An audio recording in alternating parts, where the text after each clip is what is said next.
Good afternoon, everyone, respected seniors, my colleagues, and my dear juniors. Yeah, it's been a tiring day, 2 days, in fact. So I'll just start the presentation. Why we, all radiologists, need to move. Radiology is often seen as a specialty of machines, screens, and technology. But the most important instrument in our department is still the human body. Yet health is rarely discussed in radiology conferences. So today I want to talk about why movement, muscles, and nutrition are of utmost importance to us, especially after 40. So radiology has evolved from short reporting sessions to long uninterrupted screen times, sitting almost 8 to 12 hours a day.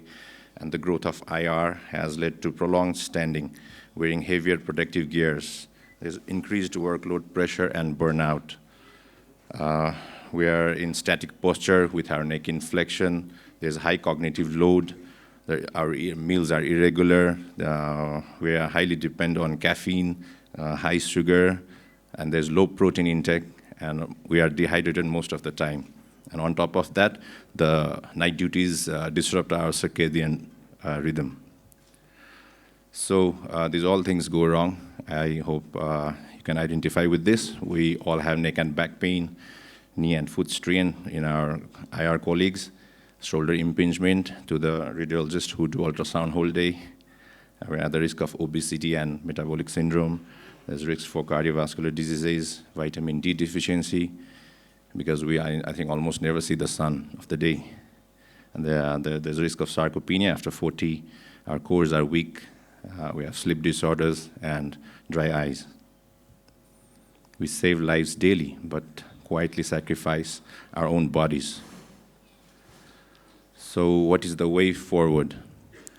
It's the lifestyle management, balanced diet, and physical fitness. At least 7 hours of sleep is a must to recover, manage your stress, and avoid smoking and high alcohol consumption as much as possible, especially tonight. So balanced diet, we are what we eat. So good nutrition improves our concentration, hand steadiness for the procedures, it keeps our energy levels good, it keeps our immunity good, and so that we can sustain our career for a long time. So these are the recommendations, at least 1.2 to 1.6 grams per kilogram body weight per day of protein intake, and carbs about 4 to 7, good fats 0.5 to 1.5. And hydration is the most important thing. And we should not forget the micronutrients, the vitamin D, calcium, iron, especially for the ladies, omega-3 fatty acids. So the 2016 publication by Phillips, he has recommended these minimal doses to maintain the muscle mass and muscle mass and improve the functional performance in us. And aging brings a diminished muscle building response to food, so we require higher protein doses per meal.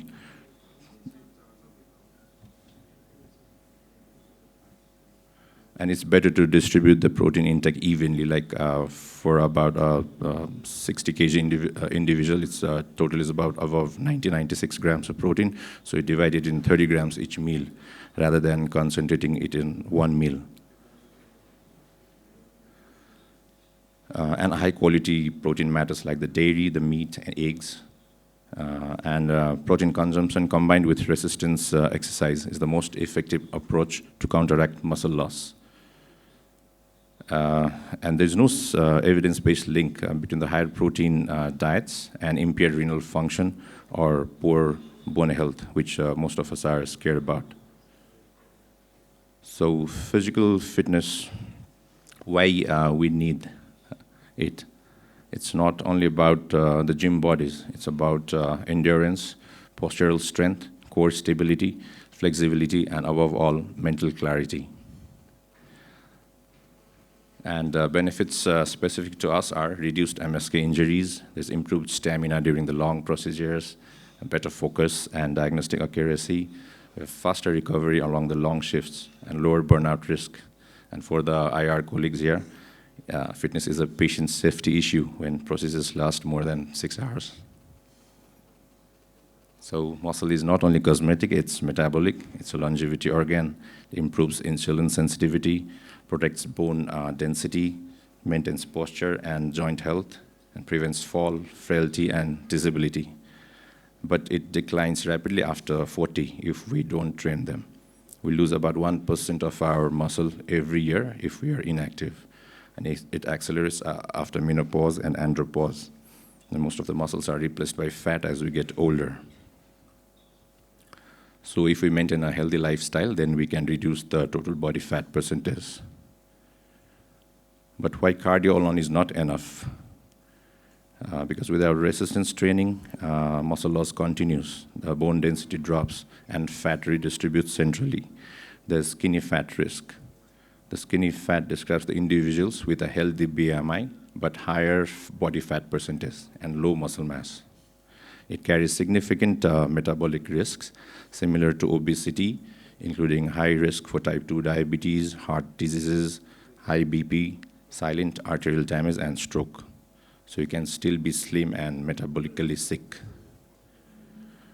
So it has been proven that the physical activity lowers all-cause mortality, cardiovascular diseases mortality, hypertension, site-specific cancers, type 2 diabetes. It improves mental health, cognitive health, and sleep, and prevents fall and falls-related injury, and it improves bone health and functional ability. So adults should do at least 150 to 300 minutes of moderate intensity aerobic physical activity, or at least 75 to 150 minutes of vigorous intensity aerobic physical activity, or an equivalent combination of both every week for substantial health benefits. And they also should do muscle strengthening activities like the weights for at least 2 days a week, as this provide additional health benefits. So these are the good practice statements by WHO 2020. Doing some physical activity is better than doing none. Start by doing small amounts of physical activity and gradually increase the frequency, intensity, and duration over time. So the 2012 paper on resistance training is medicine by Westcott highlights that inactive adults lose about up to 8% of muscle mass per decade, which contributes to metabolic decline and fat gain.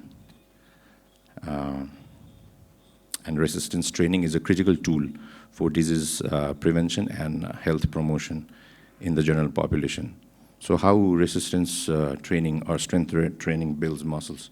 They create microscopic tears in our muscle fibers, and the body repairs these fibers through protein synthesis, making them thicker and stronger.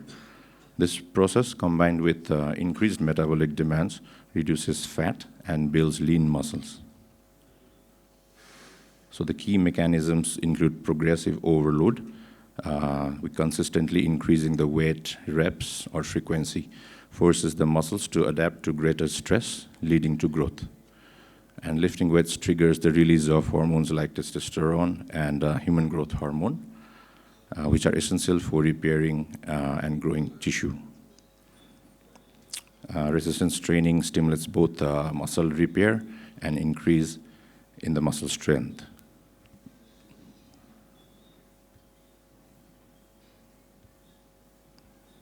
And then there's this neuromuscular adaptation. The strength training improves the nervous system's ability to recruit motor units, increasing the more force production. And the impact of resistance training or bone density. During the resistance training, the tugging and pushing of the muscles on the bones creates tensional stimuli. This mechanical load nudges osteoblasts into action, prompting bone remodeling. There's site-specific gains, like the benefits are localized to the bones under the most strain.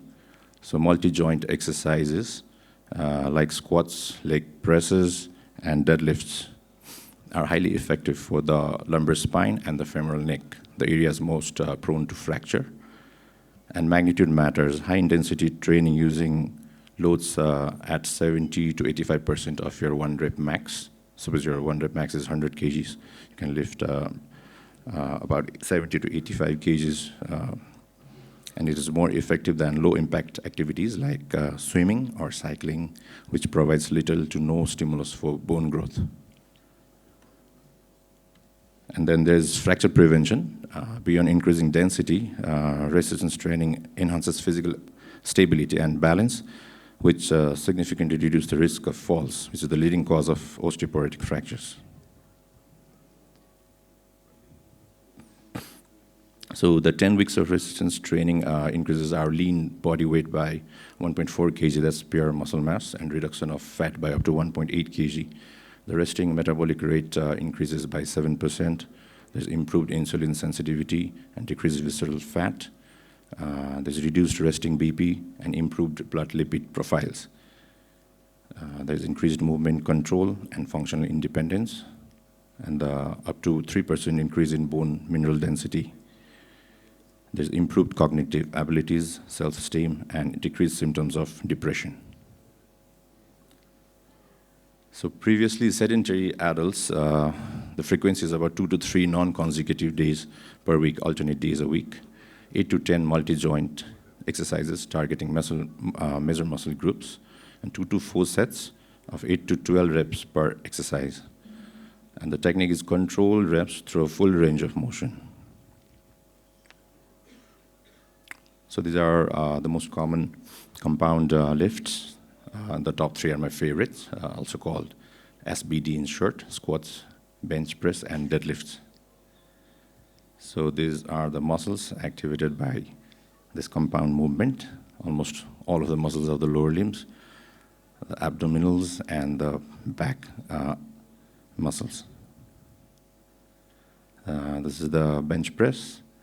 It activates targets mainly your chest muscles, your triceps, and then there's your core is also engaged, and the other muscles are also used for stabilization. Oh, the 8 of time. I think I'll take 15 minutes more. No. Okay, this is deadlift for the posterior chain. This push-up is the best body weight exercise for the upper body, the pull-ups. So for us residents and the radiologists, you take 5 minutes break every 60 to 90 minutes. Do neck and shoulder mobility exercises, standing desks where possible, and strength training at least twice a week. For IR people, it's similar. You should do stretching before and after long cases. And for ladies, menopause is a transition, not a decline. Strength training and adequate protein protects bones, muscles, and mental health. So it's a team approach. Everyone has to take the responsibility, the department, institutions. And this is the most significant update in the resistance training. The American College of Sports Medicine 2026 position stand, the first major revision in 17 years. Drawing on data from over 30,000 participants, the landmark update shifts the focus from rigid, complex protocols to consistency and accessibility. So consistency over complexity. The update emphasizes that the best program is simply the one you stick with. Regular, consistent effort is better than intermittent, intense training. And there's no need to train to failure. Pushing every set to complete failure where the muscles gives out, it's not necessary to gain strength or size, contrary to the no pain, no gain beliefs. So these are the key guidelines. 80% of your 1 max, 2 to 3 sets per exercise at least twice a week, and at least 10 sets per week for each muscle group. Focus on compound movements, again twice a week, and this ensures that your lost weight is fat, not the muscles. So start with just 2 days a week is adequate. The compound lifts again, squats, bench, and deadlifts. And prioritize safety. It's of paramount importance, particularly when increasing the weights. So to sensitize you all, I talk about 1 minute for the Hyrox. This is the new sport in the fitness industry that has taken the fitness industry by storm. It was launched in Germany in 2017 by Christian and Maurice. It's the world's largest mass participation fitness race designed to combine endurance running with functional workouts.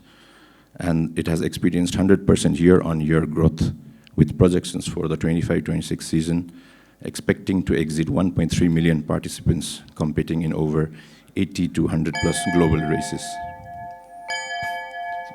Just 1 minute more. Oh, I'm done. Can I get a minute? Chair. It's a competitive functional fitness. It consists of 8 kilometers of running interspersed with 8 functional workout stations, very simple movements designed to test both strength and endurance. And it's attractive for professionals entering midlife, like most of us here. So it starts with first 1 kilometer run, then 1 kilometer of ski erg, then another kilometer of run, and a 50 meter of sled push, 150 for 2 kgs for male and 102 kg for ladies. Then you run again, and then you pull the sled. It's 103 for men and 78 kgs for the ladies. So it's the 4th run, and then you do 80 meters of burpees broad jump. After the 5th run, you row for 1,000 meters.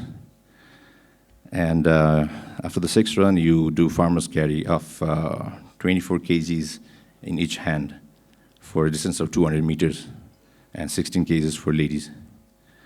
After the 7th run, you do the 7th station. That's 100 meters of sandbag lunges with 20 kgs on your shoulders. And for ladies, it's 10. And the last station after their last run is the 100 wall balls, a 6 kg ball for men. You throw to a height of 9 feet above your target, and 4 kgs for the ladies. Then you run as fast as possible towards the finish. And you get your finisher badges, and you record your time and click a picture. So this was in Hyrox, Mumbai last year, September 2025. And if you are quite fast, then you make it to the podium, top 3. It's good that a Nepali kid won that. It's like age category, so he's definitely half my age. So the take-home message is radiology is physically and mentally demanding. So if we want sharp minds, we need to have strong bodies too. And healthy radiology professionals, there's something here, deliver safer care. And self-care is not selfish, it is professional responsibility. So eat protein, lift heavy, move daily, and age powerfully. We invest in machines, softwares, and protocols. It is high time we invest equally in the people who use them. Where's that thank you slide? Oh yeah, thank you.